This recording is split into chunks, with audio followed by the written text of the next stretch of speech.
Y está.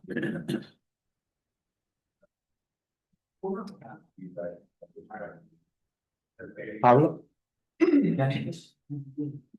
Ya sí, The amazing thing is, it'll work. Because if open my computer, I have internet with university. Yeah. You know this from if you Google it. It's amazing. This is really Yes.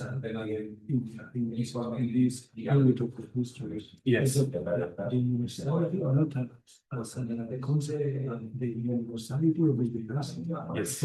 Yes, I like this idea. I like this idea very much.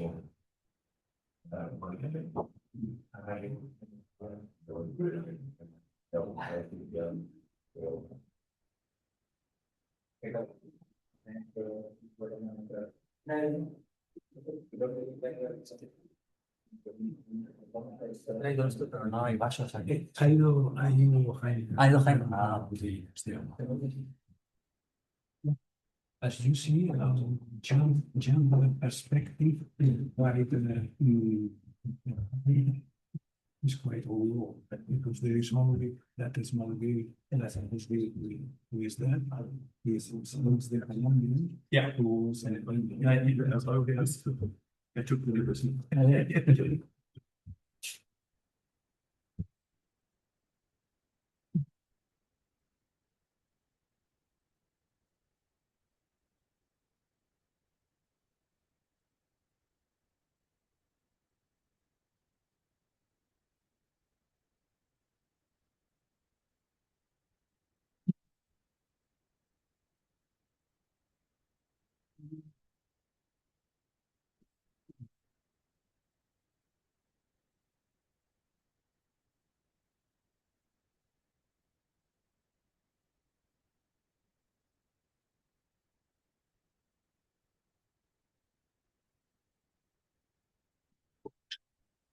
Yeah, that's okay.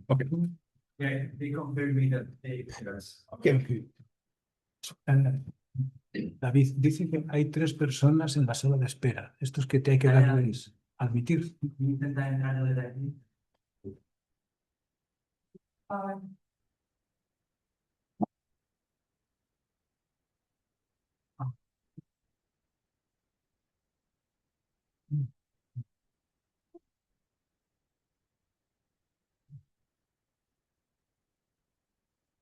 David, ¿dónde le voy a admitir a la gente?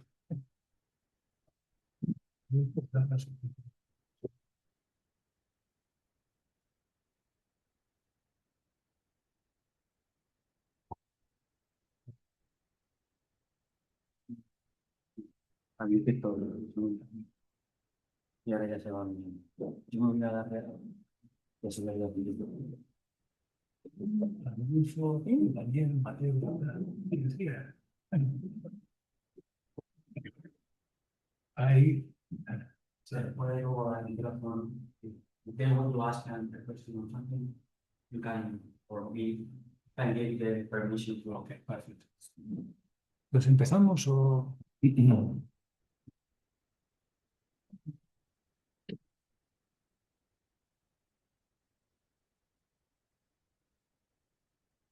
Good morning to you all.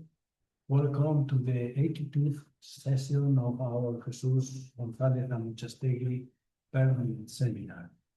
Today, we have the pleasure of welcoming Professor Dr. Martin Borowski from the University of Heidelberg.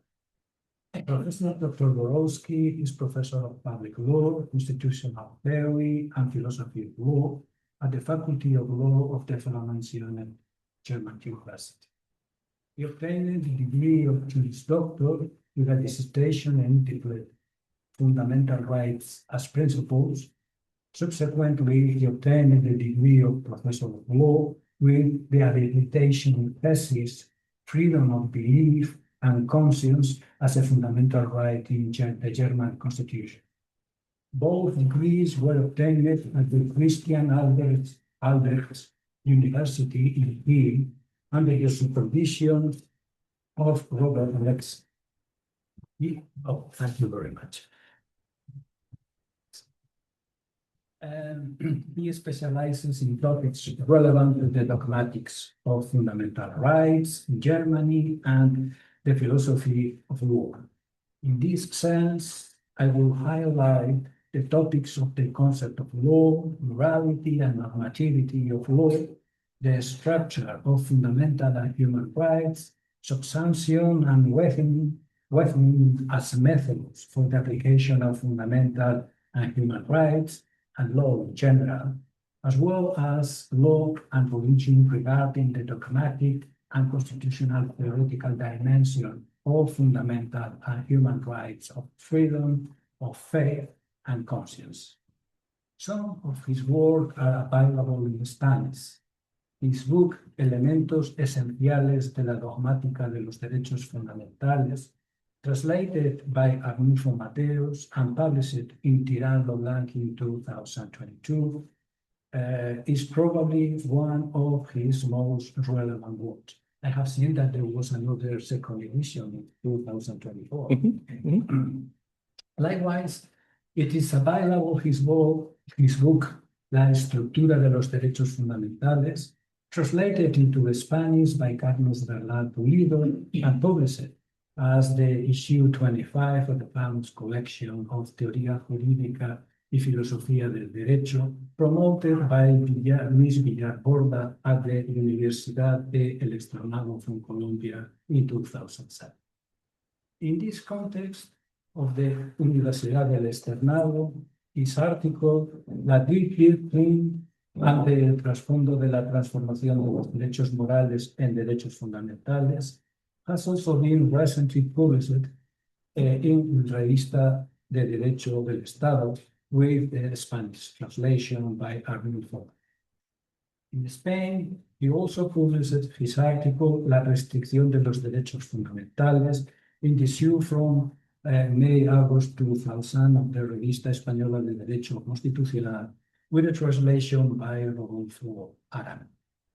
I would like to highlight the book he edited in German and English under the title Modern German Non-Positivism from Rahul to Alexi, published by Nor Sivek in 2019, which has probably brought together the best of the important Alexi school. In short, Professor Borowski is not new to the academic in Spain, although he has perhaps had more recognition in Latin America than in Spain, and it is a pleasure and an honor to have you here. The title of this lecture is The Idea of Emerging Rights Against the Backdrop of the Transformation of Human Rights into the Law.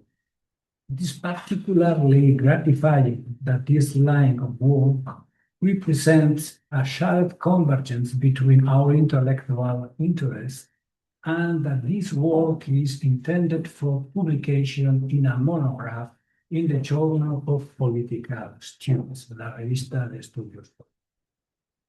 Thank you, Professor Borowski, for accepting our invitation.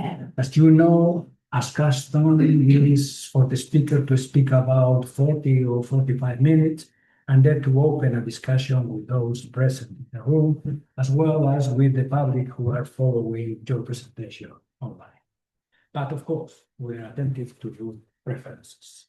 Thank you really again, thank you again, and I give you the floor. Well, thank you first for the probably too generous introduction into my person, and thank you for the generous invitation to come here. It is always a pleasure to come to Madrid and talk to you. And you kindly also mentioned the title of the presentation. I'm planning on speaking for about 40 minutes, and then I'm open to any question or remark that can be reasonably connected to my presentation, and if you wish, also beyond that. we shall see.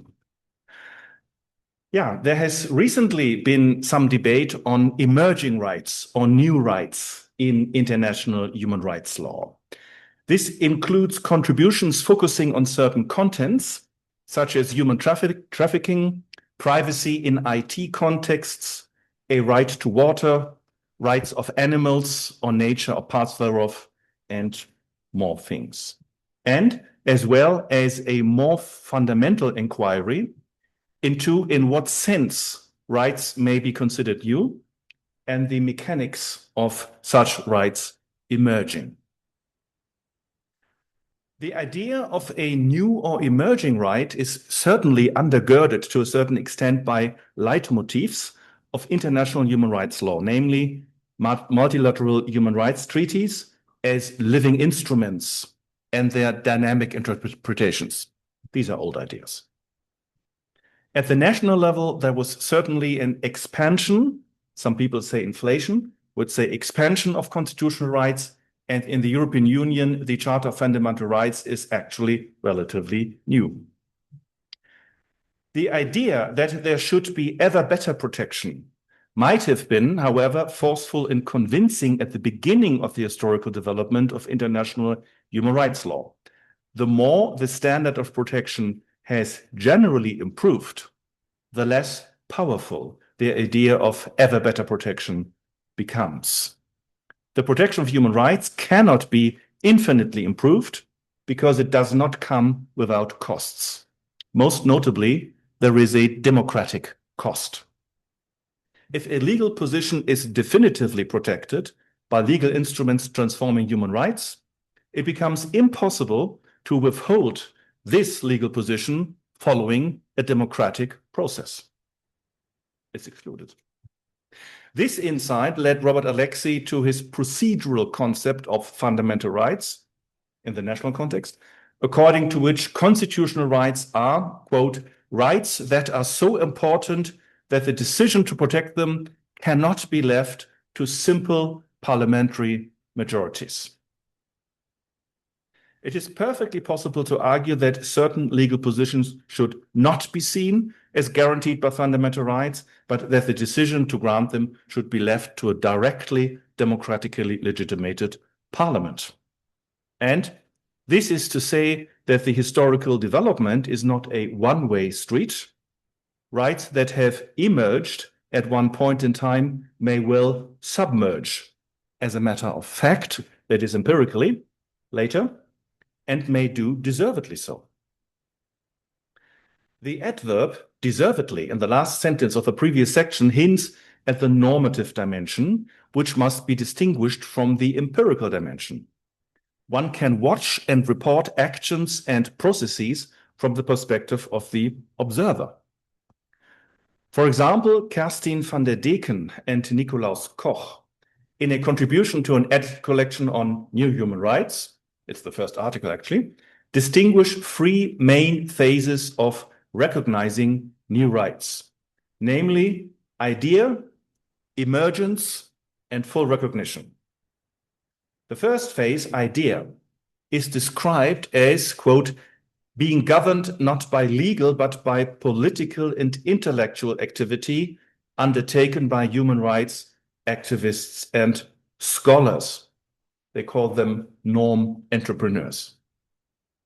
Then, quote, generating pressure on decision makers, lobbyism, and strategic litigation, as well as other political activities, are described in politically recognizing the new right.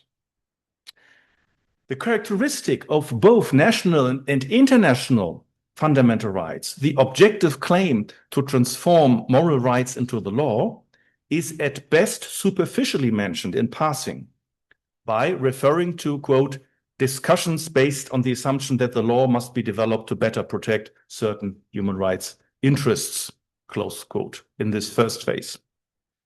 Even the key normative claim is only reported from the perspective of the observer. The second phase, the emergence, is characterized by processes leading to legal norms of public international law. Here, treaties, customary law, and derivation by means of interpretation are distinguished. Finally, van der Deken and Koch state, in the third phase, there is full recognition with the binding character of the legal norm stemming from the sources of public international law. This reconstruction of the processes that can be observed from the empirical, sociological, or political perspective strikes one generally as plausible. I have no problem with that. But a mere report, even in a sophisticated reconstruction, what does or does not happen, cannot, however, provide an answer to an important question.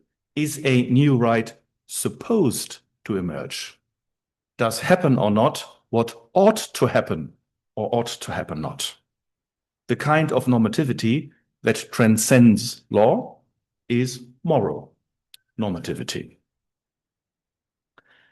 International human rights, as well as constitutional rights, have both a legal and a moral character. The common parlance in international human rights law tends to mingle both characters when legal instruments for the protection of human rights are termed human rights, such as in the case of the European Convention of Human Rights or the American Convention on Human Rights. There is certainly some truth to this, for fundamental rights exhibit a dual character. They have both a legal and a moral character. For the purpose of analyzing the relation of these two dimensions or characters, morality and law, a more precise terminology is helpful. So, in the following, human rights will be understood as moral rights and fundamental rights as legal instruments for their protection, be it at the national, international, or supranational level.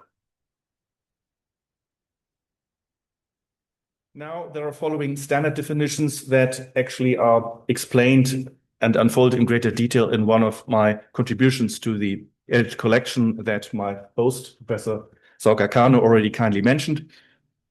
Human rights are, by definition, universal, abstract, individual moral rights, which demand the protection and satisfaction of the individual's substantially basic interests and needs.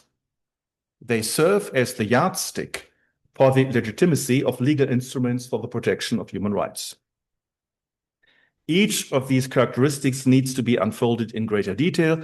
I can focus here and today only on selected aspects that are, in my view, particularly important for reconstructing the idea of new or emerging rights. To begin with, human rights are moral in nature and have thus moral validity. Moral validity is based on correctness alone. Institutionalization in the form of authoritative issuance and or social efficacy play no role whatsoever. Whether the existence of human rights can be justified, and if so, with which content, is a fiercely contested issue in political and legal philosophy, as we know. The characterization of human rights as individual rights is not supposed to rule out the existence of moral positions of human collectives. It is, however, not fully clear how collective moral positions can be meaningfully transformed into legal rights. They may form, to mention just three possibilities, which I think the main ones, they may form bundles of individual rights of natural persons. They may form individual rights of legal persons formed by a plurality of natural persons. So they are rights of a collective rather than collective rights, or constitute a collective good, not a right. The universal nature of human rights means that they are rights erga omnes. They are relational rights of everyone against everyone. The converse relation is the corresponding relational obligation of the latter, everyone, vis-à-vis the former, everyone. This also includes private legal persons and the state, which represents the unification of the people. The demand of the protection and satisfaction of the individual's substantially basic interests and needs is moral in nature but aiming at law. Morality itself, by what it is, cannot provide for effective protection of such interests in the real world. The real or factual dimension of law, embracing centrally organized coercion, is needed.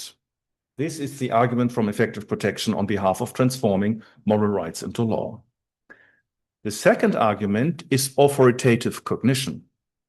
Because the identification and interpretation of human rights is often unclear and contested, we need authoritative cognition in the form of law, recording a constitution, ratifying a multilateral human rights treaty at the abstract and general level, and constitutional and international courts interpreting these legal norms in individual and concrete cases.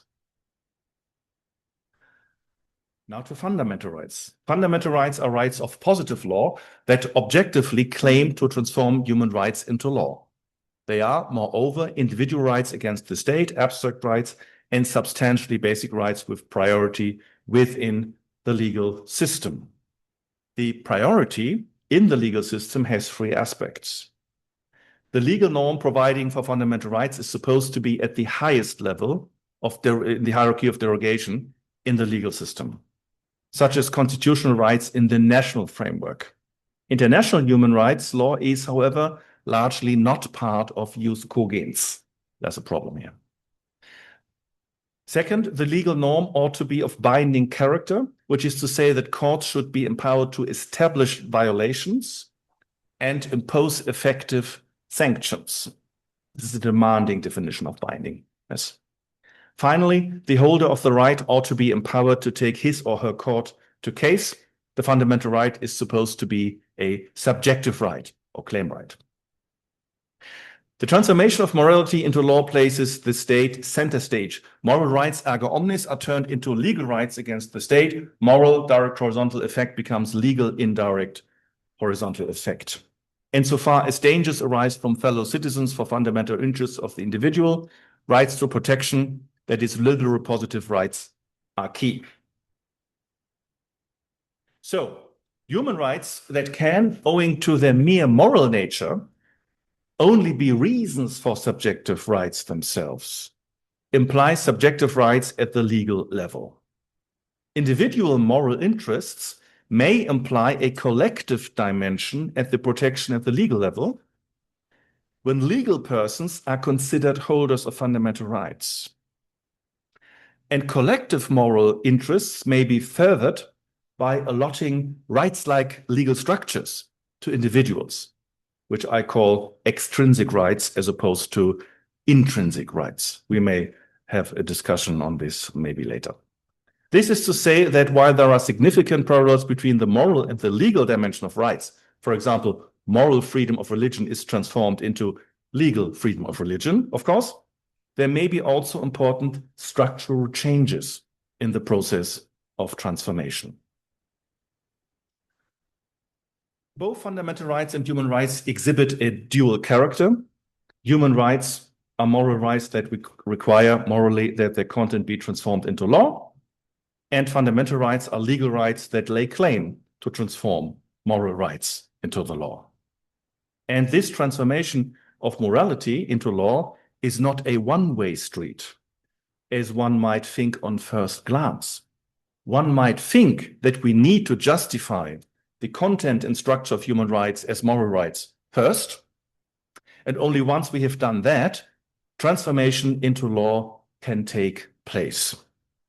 And here, skepticism and resignation may set in, because there is so much uncertainty and controversial debate about what morality requires us to do.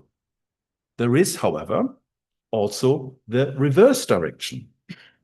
If you see a catalog of fundamental rights in a legal instrument, you understand which conception of human rights, moral rights, the person or organ empowered to record the rights in a legal catalog has presupposed in shaping the law.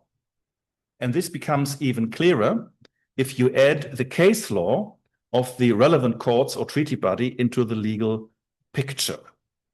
Into that sense, the legal instrument reflects or epitomizes a certain conception of human rights in morality. It is a reflection in law. This conception of human rights, reflected or epitomized by a legal instrument for the protection of human rights in time and space, of course, may turn out to be morally wrong in the course of a critical analysis. In this case, the subjective intent of the Constituent Assembly to record human rights in the law failed, and the objective claim raised by the Constitution to transform human rights into law is not satisfied. It's wrong. This is to say that the epitomization or reflection of moral content by legal instrument does not count as a successful full justification in the sense of moral philosophy. In other words, cannot count as ideal, correct morality. This epitomization of moral content in law is, however, more than nothing from the moral point of view. It forms an integral part of positive morality. It is positive morality institutionalized in positive law.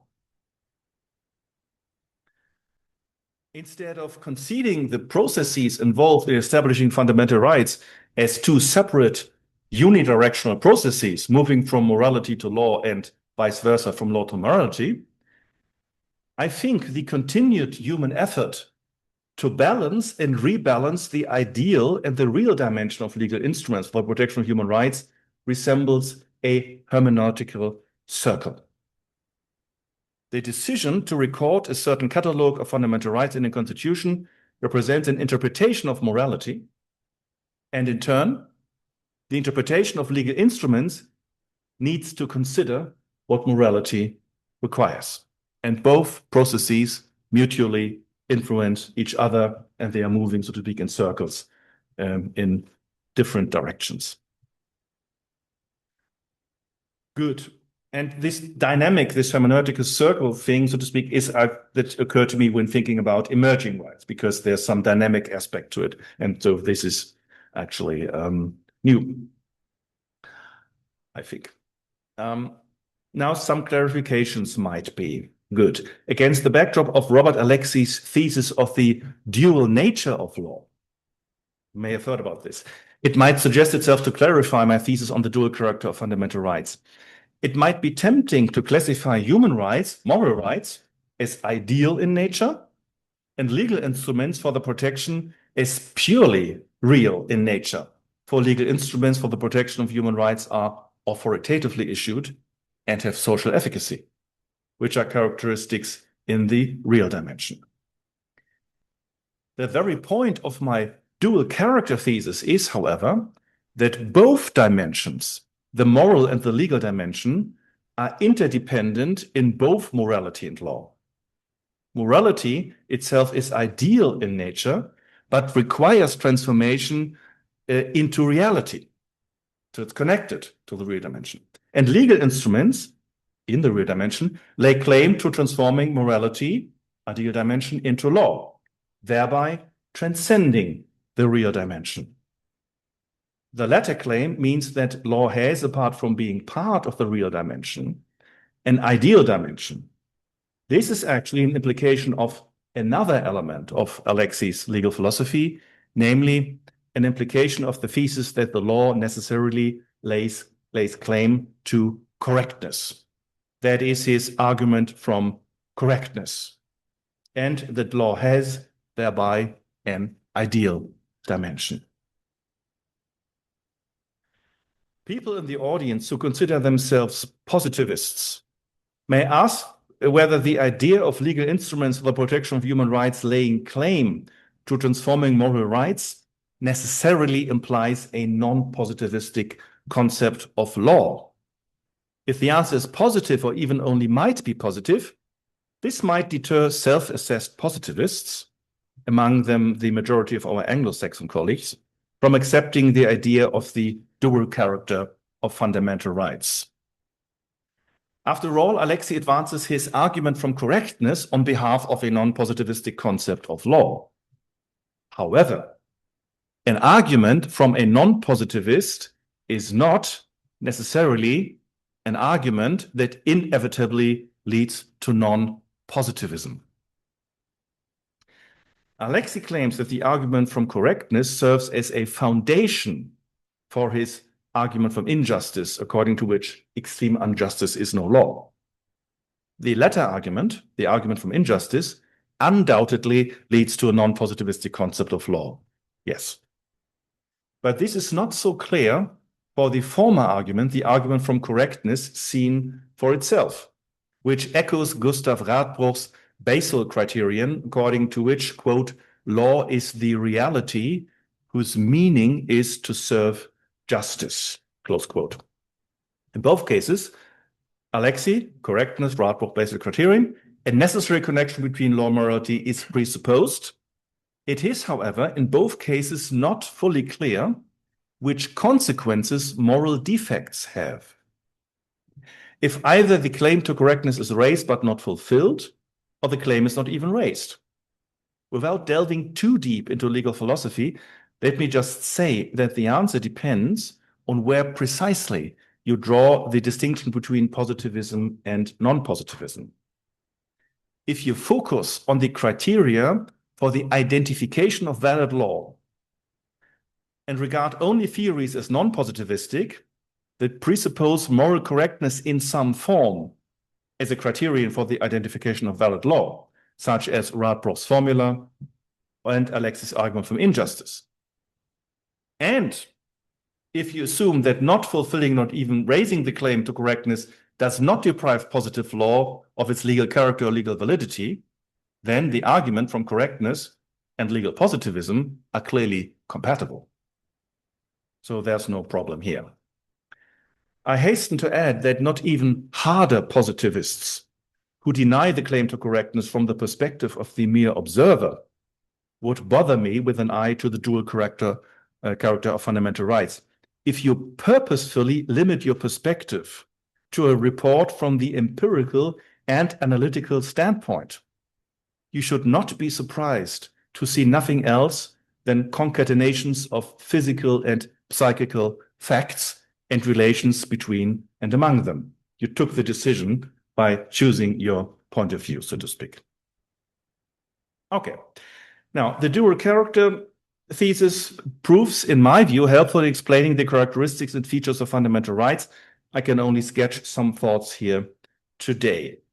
At the national level, after having emphasized human dignity in paragraph 1, article 1, German basic, paragraph 1, Article 1, paragraph 1 is human dignity, and then Article 1, paragraph 2, immediately following, German basic law, reads as follows. The German people therefore acknowledge inviolable and inalienable human rights as the basis of every community of peace and of justice in the world. The universal and extraterritorial application covering the whole world makes clear that only human rights as moral rights can be referred to. In 1949, at the time of creating Germany's post-war constitution, there was not a single human rights treaty in the international sphere. Thus, the German constitution contains a legal provision explicitly acknowledging the existence of moral rights. So it would be unlawful if they do not exist, which of course is not a criterion, but I think it's a bit fine, but it's what we have. While the German Federal Constitutional Court pointed first and foremost to international human rights law as human rights in the sense of Article 1-2 Basic Law, in earlier decisions, it distinguished recently in a decision from 2021 more clearly between, quote, the universal tradition of human rights, close quote, on one hand, and, quote, the development of the international protection of human rights, close quote, on the other. And I think this quite explicitly distinguishes between human rights as moral rights, with some historical development, of course, and legal instruments for their protection.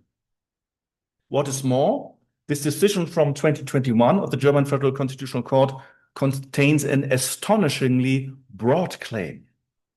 Quote, the fundamental rights guarantees provided by the Basic Law, the European Convention on Human Rights and the Charter of Fundamental Rights of the European Union have their basis in the protection of human dignity and guarantee protection that is essentially comparable in terms of rights holders, entities bound by them, and structure, and now it comes, are to a large extent congruent. They are the same in protection. To be clear, German constitutional rights, European Convention rights in regional international law for 46 member states of the Council of Europe, and fundamental rights of the European Union with 27 member states supposedly have the same content, despite obvious and significant differences in the catalogues of rights. How is this possible? From a theoretical point of view, this is possible and necessary because the human rights as moral rights represented and epitomized in law by these different legal instruments are the same. German constitutional rights, ECHR rights, and EU Charter rights are different attempts in time and space to transform the same moral rights into law. From a practical point of view, this move, I should say, and I shall express myself carefully here, this move reduces complexity. You can assess a claim by applying national fundamental rights and then say that the other instruments, owing to the congruence pointed out, say nothing else. So I think this maneuver has a political dimension too. Okay. But theoretically, I think it's sound, however it is used politically. Good. With an eye to international human rights law, the dual character of the legal instruments explains the, metaphorically speaking, moral gravity of the human rights epitomized in law that strongly influences the interpretation of the legal material. For example, when the Human Rights Committee of the United Nations, the treaty body for the ICCPR, assumes that a withdrawal, denunciation from the ICCPR and the ESCR is simply not permitted. You cannot do that. How can it be voluntary to make the sovereign decision to accede to a multilateral human rights treaty and then a state is refused to withdraw from this treaty? Actually, if you think of it, a treaty as a form in law is rather, I would say, inept for the transformation of moral content into law. The alternative, customary law, proves even more problematic. The transformation of human rights into law at the international level suffers a great deal from the fact that the legal sources of international law are not really fit for purpose. The logic of treaties implies voluntary agreement, unlimited reservations, and voluntary withdrawal from agreement, and customary law suffers from a great deal of uncertainty in establishing the criteria for its existence. There is no easy solution for this, for there are no other plausible sources of international law. General principles, is also something that doesn't really help. To put it mildly, a world constitution, according to global constitutionalism, does not seem imminent, to say the least.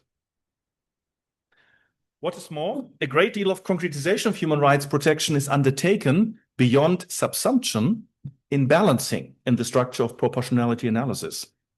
Balancing judgment cannot be justified by the means of the canons of interpretation, because insofar as there are authoritative decisions in text and intent, they are applied in subsumption that takes precedence over balancing, as far as subsumption is possible. Once subsumption has been exhausted, the balancing stage is reached. The classical institutional canons of interpretation cannot provide help. Then, coherence as a systematic consideration and substantive canons, rather than institutional, substantive canons of interpretation are key. That is basically resort to justice in the sense of moral correctness. In my view, this should be addressed by a structured consideration of positive and ideal morality, with adequate discretion at the respective levels, rather than be hidden and concealed. In other words, the moral character of legal instruments for the protection of human rights, and thereby their dual character, inevitably becomes relevant and prominent in the interpretation of such legal instruments. And now, a couple of closing remarks on the relevance for the emergence rights or new rights. The dual character thesis, I think, draws the view to the crucial question: which human interests are supposed to be definitively protected by which kind of instrument, to which extent, and at which level? In short, what, how much, how, and where? This is the crucial question. Well-known topoi of human rights treaties, such as Living Instruments and Dynamic Interpretation, suggest that over time, the answer to the aforementioned crucial question changes, and my characterization of a hermeneutical circle unfolding from a diachronic perspective as an attempt at finding answers to this question, I think, confirms this. Against this backdrop, the idea that rights may be new or emerge strikes one as perfectly plausible. The dual character thesis invites attention to a distinction. Are we talking about new moral rights that need then, because they have the status of a human right, legal transformation into legal rights? Or has nothing changed in morality, and it has occurred to us that in the transformation into legal rights, there's some deficiency? Then there's only a new legal right. Or it may be new in both dimensions. It's also possible. The focus on new or emerging rights emphasizes the dynamic aspect, but being new is a transient property. A new computer is not new after 2 or 3 years.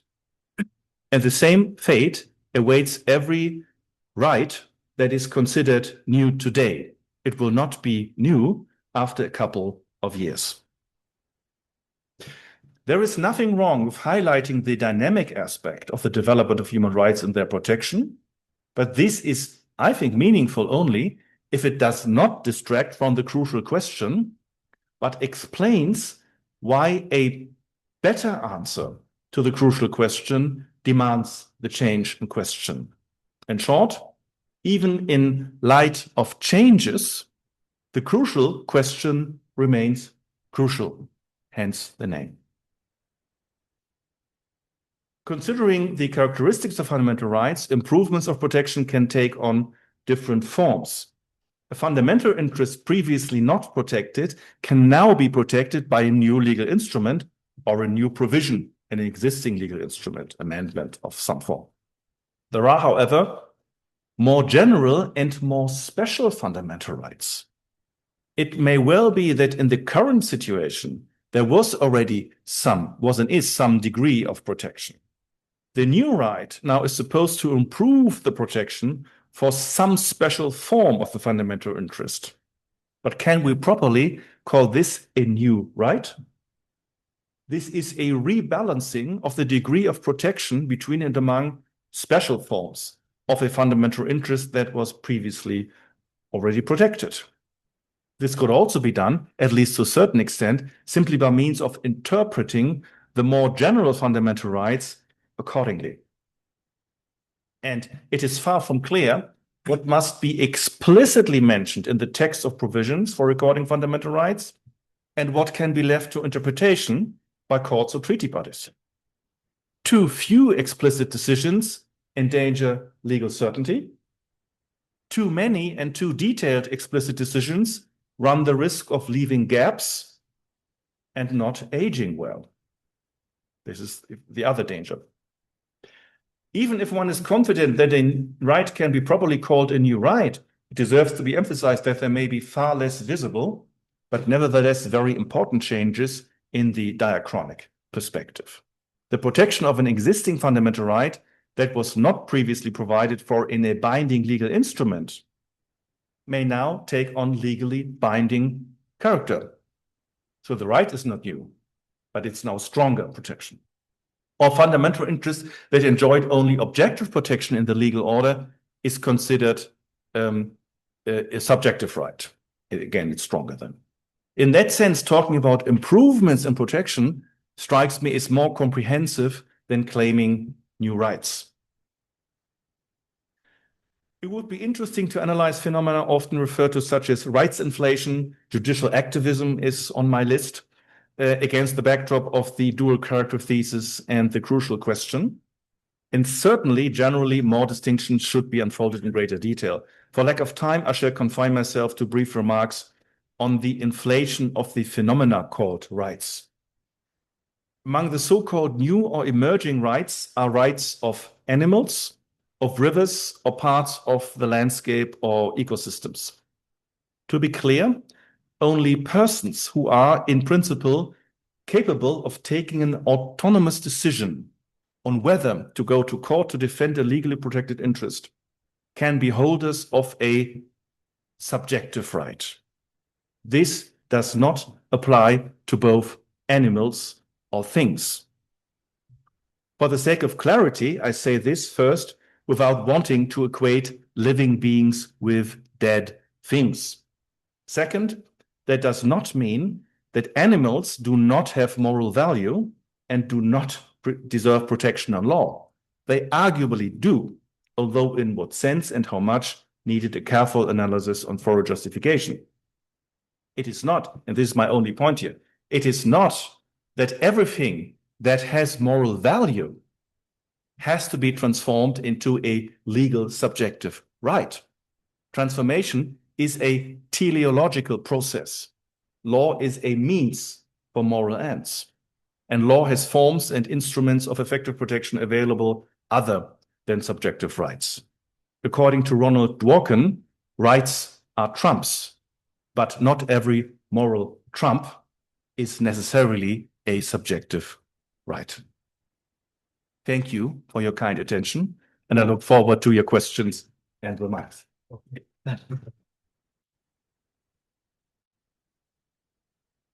Okay, thank you very much, Professor Borowski. And now it is time for questions. Who will be the icebreaker?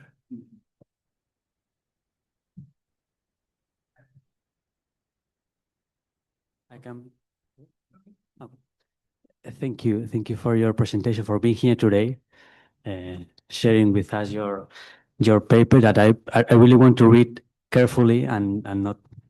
I don't want to ask like a silly question, but I'm thinking about your explanation about the dynamic idea of emerging, and while you were talking, I had thought that then we have to make a comparison between a new right and the idea of the emergence of a right. And in your explanation about the duality of rights, fundamental rights, the moral and the legal, I'm thinking about, do we have to split the idea of emergency and thinking about two possibilities or two dynamics, thinking about or trying to explain how a right emerges.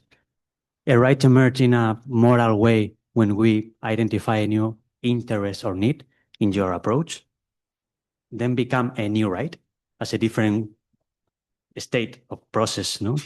An idea emerges, it becomes a new moral right.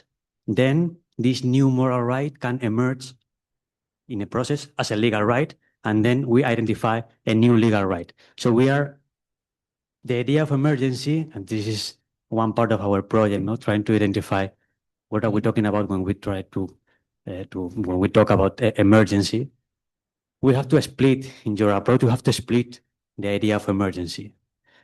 Do you agree that we can, in your approach, we can identify new needs because you have denied the idea, that, or you try to disagree or with the idea that new legal rights, if we advance, identify new protection, these are no new rights. We are amplifying the protection of already identified rights. But can we identify new needs, new interests to be saved?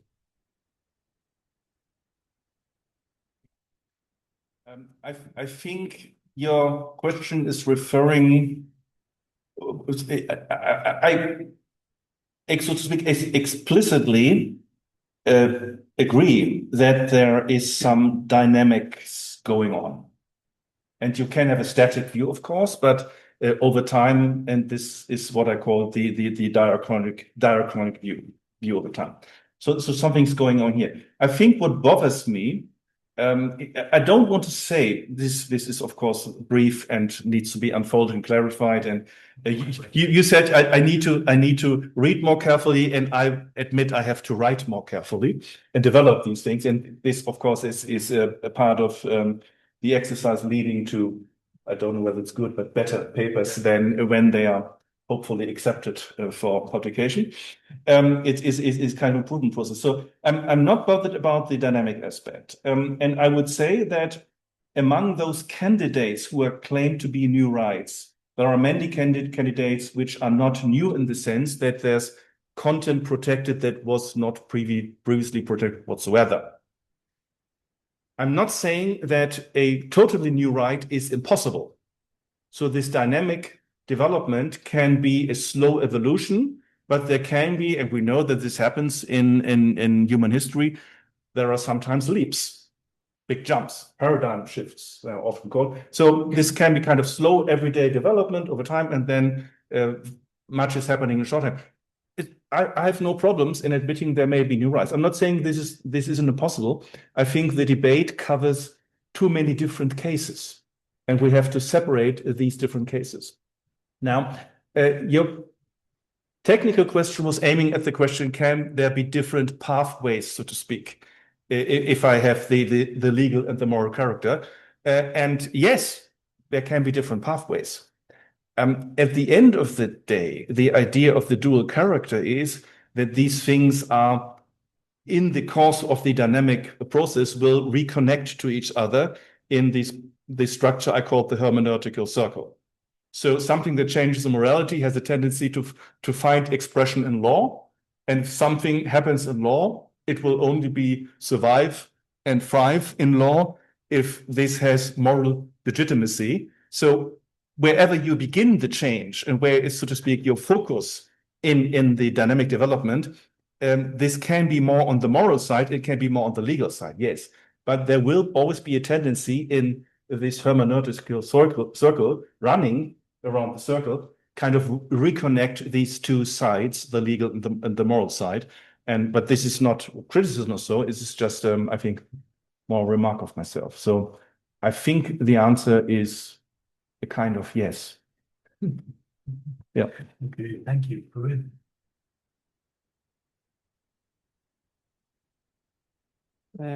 So thank you very much, Professor Borowski, for your presentation. I will follow up in this kind of line of questions on the interaction, but I will try to go a little bit further. I think in your dual thesis, the dual character thesis on moral rights, you have explained that this is important because somehow it gives moral clarity, moral gravity, and that is important for the interpretation, even when we have like different legal instruments as the European Charter of Human Rights, the European Convention, and the constitutions, that even the letter of them are different. We can see that the interpretation given by the different, or that should be given by the different courts, is coherent among themselves.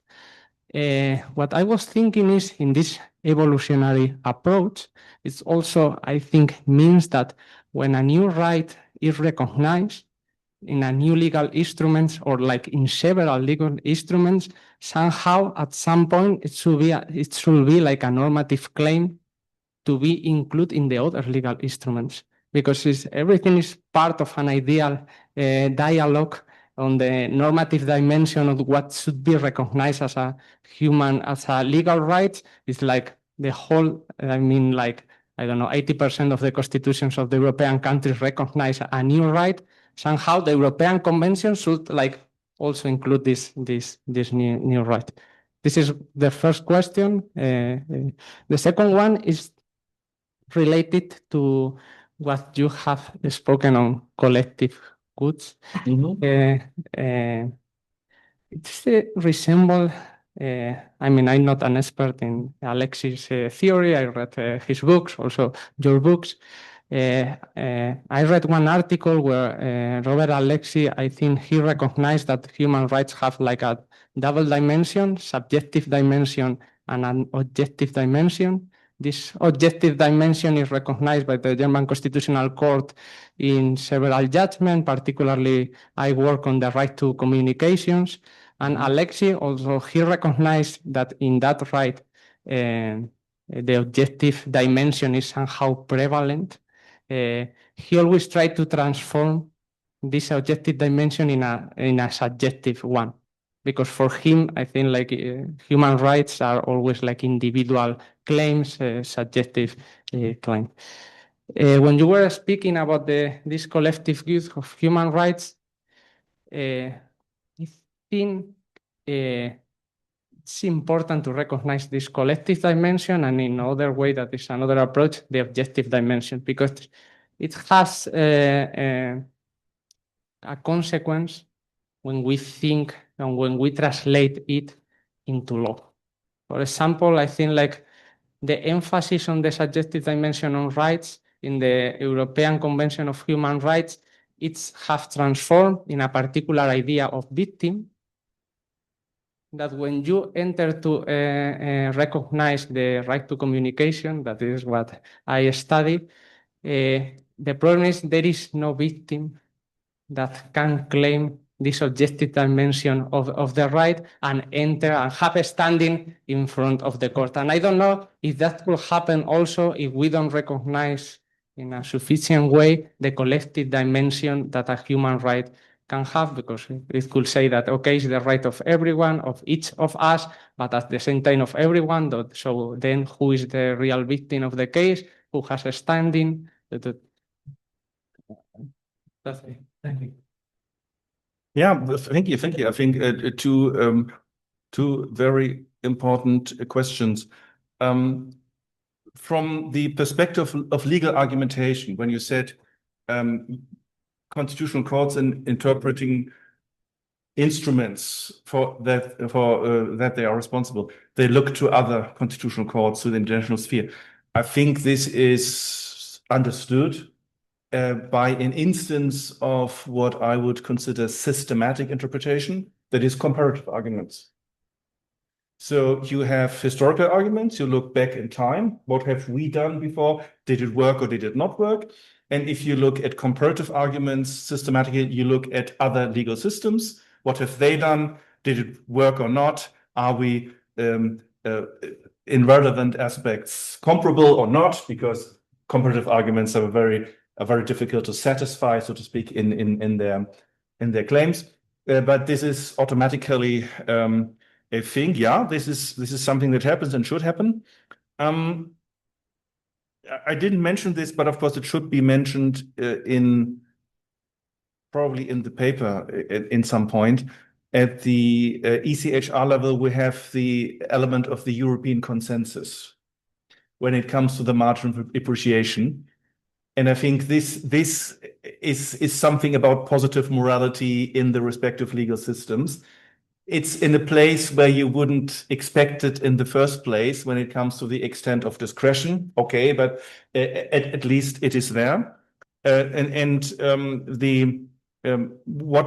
the dual character thesis would add to this claim is just, I would say, kind of or emphasize a bit more a layer that hasn't been considered that much is so to speak the moral justification of what is being done. Because if you compare, you just actually look at what is the prevailing belief, what is the positive morality, but the positive morality is at the end of the day undergirded by critical morality. Yeah, we are all happy with positive morality. Now, if the majority in our society thinks, well, it might not have been a good idea to abolish slavery, of course, then you have to think whether you go with the majority, whether they're convincing philosophical arguments that slavery cannot be justified. So there comes a point, but often in our kind of normal debates in liberal societies, we don't go that far. The collective dimension, yeah, this is in the subjective objective. Okay, with the ECHR, the problem of the ECHR is that we often think, if we think of rights, we think of rights and goods. And in constitutional law, you have what we in German would call constitutional law 1 and 2. 1 is state organization and principles and stuff, and 2 is constitutional rights. The problem of the ECHR is it is basically only constitutional law 2. And you have to basically do everything. You have to do, so to speak, comprehensively at the national level. You have to do at the ECHR level through the lens and via the transmission, so to speak, of constitutional law 2. And you have to inject, so to speak, every additional content, and the ECHR and the court does that in speaking of a kind of liberal democratic order, rule of law and things. It kind of tries to supplement this, but it's a bit difficult because it contains only provisions on rights. Otherwise, it would give the impression that it was a European constitution. And I think this was purposefully avoided. And if it happened nowadays, it would be the EU. Well, how politically likely that is of course something different. And the objective-subjective distinction, yeah, this goes in this direction. Now you referred to Robert Alexi and his distinction between subjective rights and objective norms. Yes, the problem is of Robert Alexi is in his theory is in this corner. And this is published until now only in German, in his Festschrift for his 80th birthday. He uses a model of subjective rights that I think is great progress and is worthy of being developed further. This is why I hesitate. It is a kind of, he calls it a three-stage model. I would say it's a two-position model with two arguments for the two positions model. This is, so to speak, developed in his theory of constitutional rights. And then he has the article from 1990, Subjective Rights and Objective Norms, which is part of his earlier book, but somewhat changed. And there he distinguishes between subjective rights and objective norms by distinguishing between relational and non-relational obligations. Now, this is something one can discuss, obviously, but this is something completely different. And this is not reconciled by him with his earlier theory of this, I think, more promising model. So a word of caution from my side on this objective norms. And there's some insights in it, but it's not really connected in his theory. And I point this out in this article, at least briefly, and it may be translated into English and Spanish at some point. Yeah, the collective dimension is, yeah, this is a paper that is currently in publication. I don't know whether I will focus too much in this context on collective or not. I have to take a choice following some deliberation with the general editor of what's going to come. Collective rights. You know, the funny problem is in international human rights law, we have the claim that there are collective rights. And this is in Article 1 of the ICCPR and the ICESCR famously. This is the right to self-determination of people, Volk, the plural, not the individual, self-determination. And then you have famously the African Charter on Human and People's Rights, Article 19 to 24, something like that, have these kind of collective rights. Now, the problem is in international human rights law, you do not have legal persons as right holders. The ECHR does it implicitly, but the American Convention on Human Rights explicitly says persons are natural human beings, only individuals. And for the UN treaty family, only natural persons are rights holders. So in my view, in the German constitution, there's a provision, and of course, legal persons, private legal persons are holders of constitutional rights. Not because they, as abstract virtual empty of blood, so to speak, entities. They deserve as such, but because they are forms in which individual human beings pursue interests. And they can do this in a way that they cannot do if they would not be rights holders. So for us, it's perfectly understood that there are legal persons who are holders of constitutional rights, and there are no genuine collective rights that are claimed in the German constitutional doctrine, and we are not radically individualistic by no means. That the community has to set limits to individual rights is perfectly clear. It was emphasized by the German Federal Constitutional Court from the outset, throughout. So this is not a radical individual society, but there is no gap, so to speak, that we have no genuinely collective rights. And so my intuition, if you look at both things, the German/European view that legal persons have constitutional fundamental rights, and there are no genuine collective rights, at the international level, that there is no legal person accepted as the holder of a fundamental right, and you have the claim that there are genuinely collective rights, but no one can really explain what their characteristics and properties are.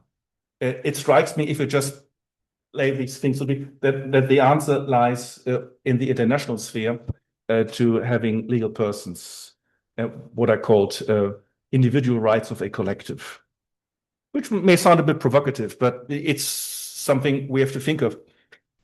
The problem is, and I think I've, in following, so to speak, the suggestion to think about these dynamic aspects, and the collective aspect is included too, is a bit the problem is that we narrow our focus if we talk about individual moral rights that are transformed into individual legal rights. The picture is broader. It is not that this is wrong. And I don't know whether there's a genuinely collective value genuine moral value to collectives that is not, so to speak, mediated in some form by individual interests. This is a complex debate in political philosophy.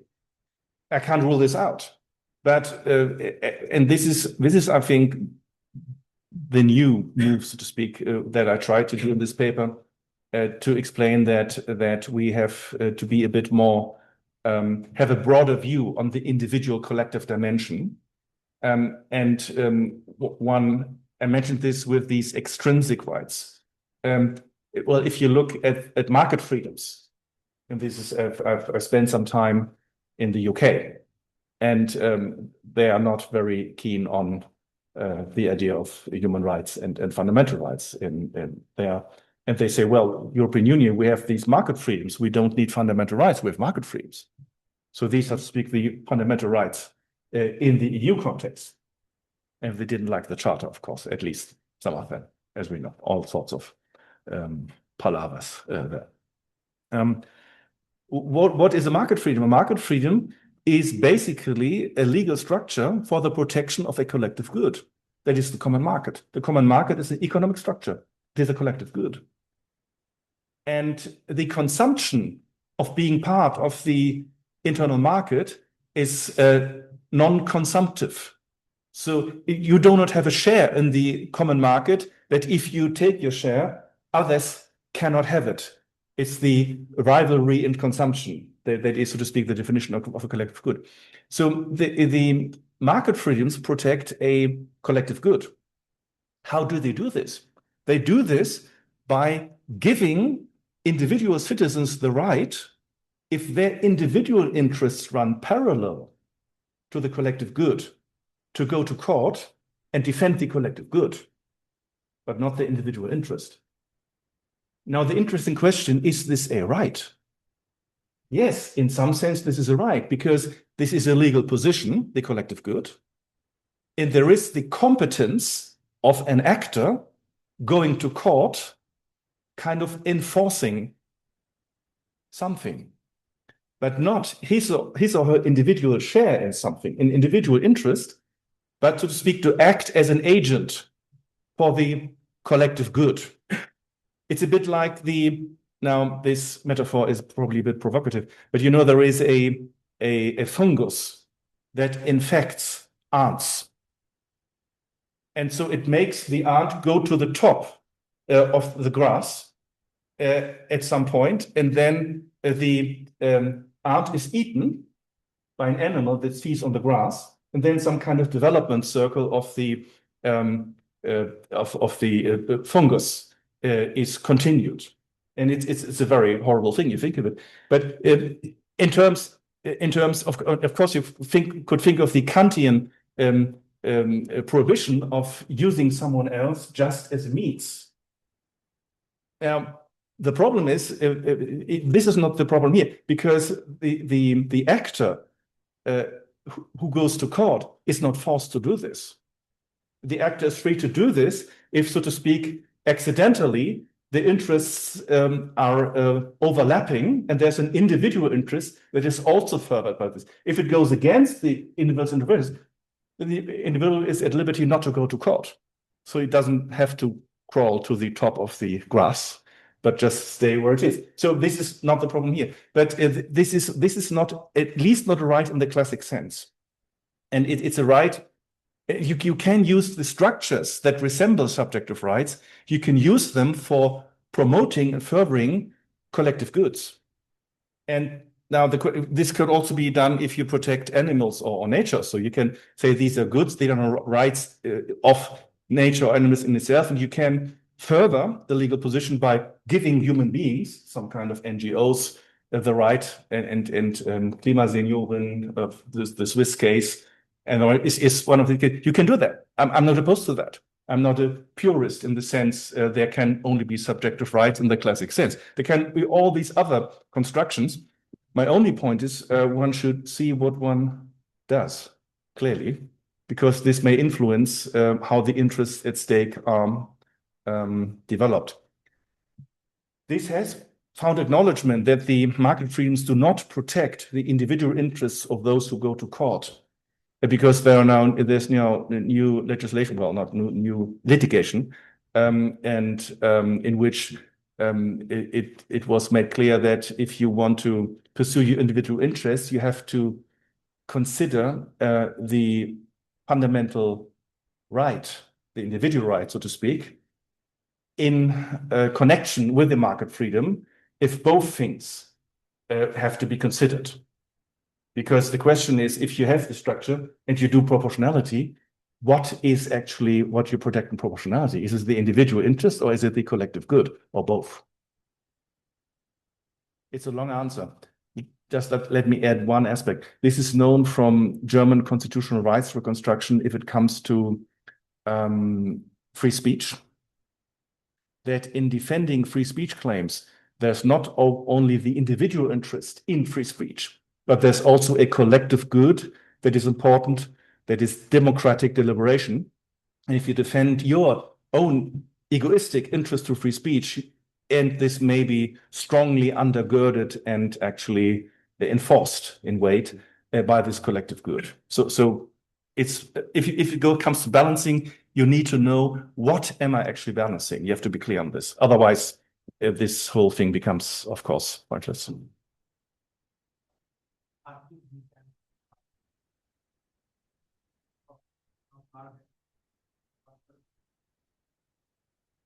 I think there is a section on this in the article on human rights and fundamental rights in Elementos Esenciales.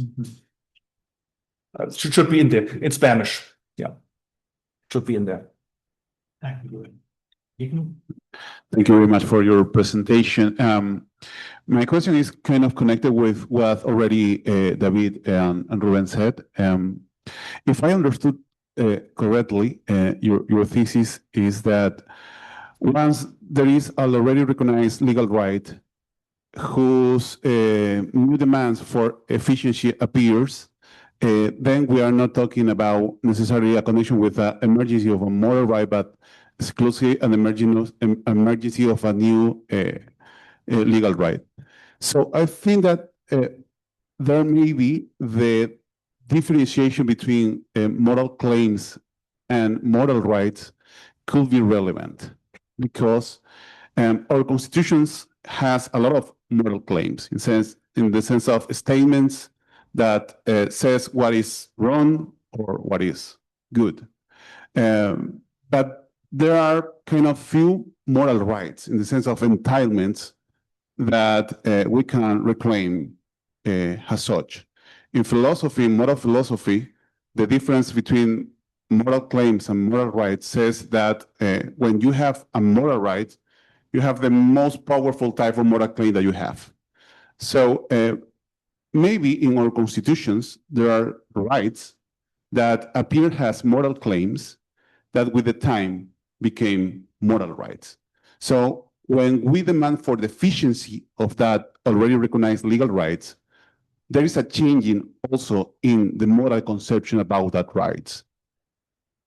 It transforms from a moral claim to a moral right. I'm thinking, for example, in the case of Spain, in the right to housing, for example, that is there in this constitution since its origins in 1978, but recently that already recognized legal right to housing is claiming as a moral right of the citizen because of the housing problem in Spain. And we can think the same about the right to a healthy environment. Has been there since the late 70s, but recently became a kind of moral right. So even when we talk about efficiency, also we can be talking about a transform in the moral conceptions. Yeah, you can say that. The problem is, and you distinguish between moral claims and moral rights, and moral rights are stronger for you. Yeah. Okay. Yeah. Yeah. In moral philosophy, that is a common division, no? Yeah. Because I mean there are a lot of moral claims who you have to balance, but when you have a moral right, you have something that cannot be defeated.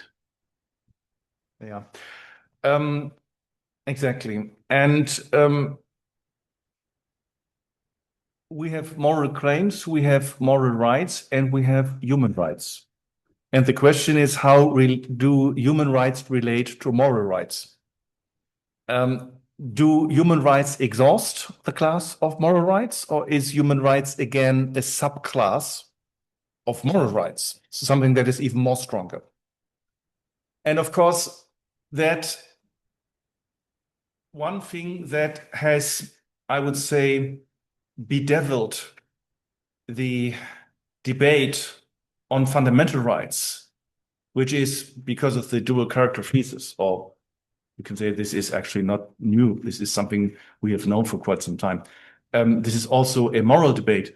The question is what precisely, I didn't mention this here, I may have to do this, I have to think about this. The question is, what do you mean when you say I have a right to? Is this a definitive right? So is this all things considered, all possible limiting reasons? You can do this and no one can change that, and this needs to be enforced. Or is having a right referring to a what we call in modern doctrine of constitutional rights a prima facie right? And this is a huge difference. This is a huge difference, and even the question which right is new should be taken against the backdrop of this distinction. Is it a prima facie right or a new definitive right? Because the expansion of constitutional rights is an expansion, first and foremost, an expansion of prima facie rights. The distinction between the narrow theory of scope and the wide theory of scope is not so much a debate on what should be definitively protected, only to a certain extent. The question is how to best organize the structure. And I think there is a tendency, and this is something I now understand because of our debate and my preparation for the debate and the debate now. Because when I talk about moral rights, being a lawyer, not a philosopher, of course, I see moral rights as the rights that are reflected in or epitomized by the legal side of it. So I tend to think that something like freedom of religion as a moral right is a prima facie right. because freedom of religion states, so to speak, if there is no weightier limiting reason, moral limiting reason, then I'm supposed to be free in how to have my religion, exercise it, and so on. But even from the moral point of view, if the exercise of religion in a current form, I go to a church service in times of a pandemic, and religious rules do not allow me to wear a mask or to get vaccinated or whatever, then you run into conflicts.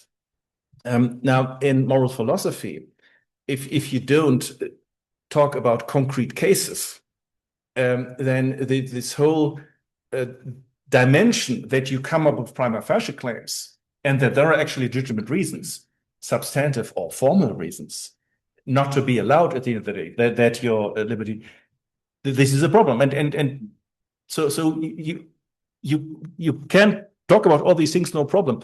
But I think we should clearly state, if we discuss this meaningfully, are we talking about prima facie rights or are we talking about definitive rights? And also, in the German constitution, to a certain extent, you find this in Article 8 of the European Convention, the right to privacy, is becoming a kind of broader, more encompassing, more general liberty right. I don't know whether this is German influence, but in Germany, we have a general right to liberty. And to say that this is a substantially basic interest is a bit far-fetched. So I'm not sure, to be honest, whether this constitutional right in the German constitution, liberty is such to do what you want to do. One case is feeding pigeons in the park. It's constitutionally protected.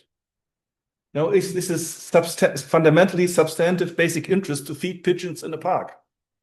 Well, maybe if you're a pensioner and you have no life, apart from feeding pigeons, this is very important. But from an objective point of view, this is really hard to say. So maybe we are, in the German constitution, we are over-inclusive. Maybe actually, and we have a general right to equality too, which is very, very broad. So maybe this is over-inclusive. Maybe we have constitutional rights that are not, according to my definition, fundamental rights. This would be hard for me to swallow, but if it's true, it's true. Well, maybe on some generous reading, it's fine, but it technically is very helpful actually, because you can fill all the gaps the instruments leave. So for the transformation idea, it's really helpful, and I think this is a virtue. This would be a kind of indirect virtue, but these are the questions. And this is horribly broad. It's everything, and because there are not only the substantive justification is not the problem, because if it's just a tiny little interest, a tiny little limiting reason is perfectly fine substantively. The problem is the formal protection, because you have to refer to a parliamentary statute for justifying the interference, and this becomes the difficult thing if you have these broad rights, and so maybe there's a gap, not a gap that cannot be bridged. This is why we are talking, but there's probably a kind of a bit of a gap between lawyers talking about morality and political philosophers talking about law. But this is what debates are for. Thank you. Thank you. Is there any other question? I'm giving too long answers. Sorry. Okay. Last one. Okay, thank you very much. It has been a pleasure for obvious reasons. The majority of you know it has been just a pleasure to be here, just to be here. And after that, it has been a real pleasure welcoming again Professor Borowski.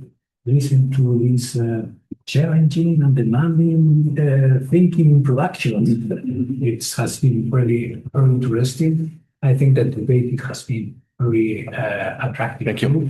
And Professor Borowski, thank you very much indeed for coming again. Thanks for having me. With us, your knowledge. Thank you very much. Thank you very much. Thanks indeed.